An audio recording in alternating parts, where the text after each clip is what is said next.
16. yüzyıl sonunda Avrupa'da gelişen aydınlanmacı düşünceyle yakından bir bağı var. Hatta aydınlanmacı bağı kurmak için bu kavram kullanılır. Bir şeyin yeni veya güncel olduğunu ifade eder.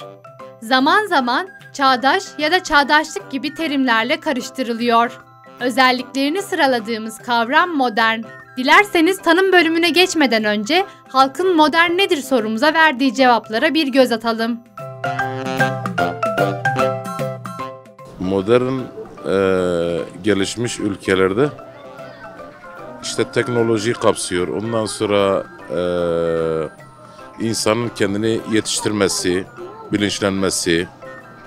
Yani benim düşüncem bu.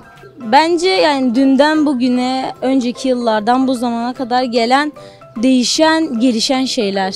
Modern yani çağa ayak uydurmak bence. Yani yenileşme daha yeni, daha modern olur yani. Yeni çağda ayak uydurulmuş şeyler, yapılan yeni şeyler. Bence değişik düşünceler. Düşünce yapısı. Yani yeniliğe açık. Öyle diyeyim. Modern bana göre hayatı en iyi şekilde yaşamaktır. Güncel yaşamdaki durumlar falan yani bence. Modern demek çağa uygun davranmak demektir.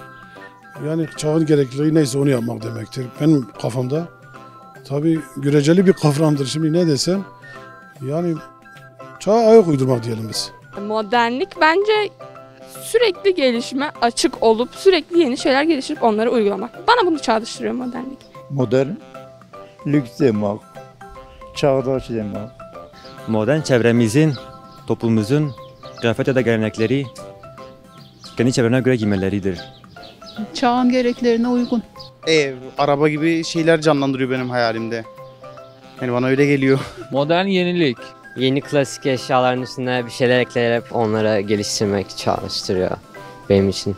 Modern. Her şeyin moderni çıkmış.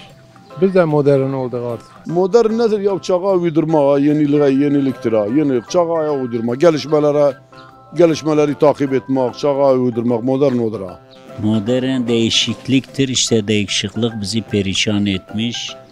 İsmini modern koymuşlar. İçinde yaşanılan çağa ve geleneklere uygun davranmak. Bence çağdaş insan demektir. Bir insan çünkü çağdaş olmazsa modern olamaz.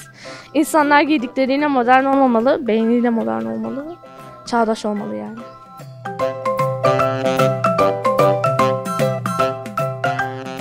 Yenilik, teknoloji, bilinçlenme, değişen şeyler, çağa ayak uydurmak.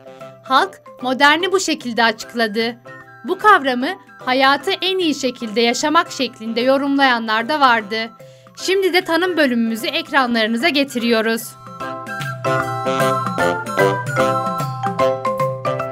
Otorite, itaat ve inançtan oluşan geleneksel topluma karşılık özgürlük, demokrasi, hümanizm ve insan haklarından oluşan düşünce ve yaşam tarzına denir. Buna yerleşik olanı değiştirerek yeni olana uyarlama da denir. Bilimci, akılcı, ilerlemeci ve insan merkezci ideolojiyi ifade eder. Bu çerçevede moderniteye bakıldığında ciddi bir sorunun olmadığı sanılır. Oysa altı biraz kazıldığında, cilası söküldüğünde görülecektir ki örtük tanrıların maskesinden başka bir şey değildir.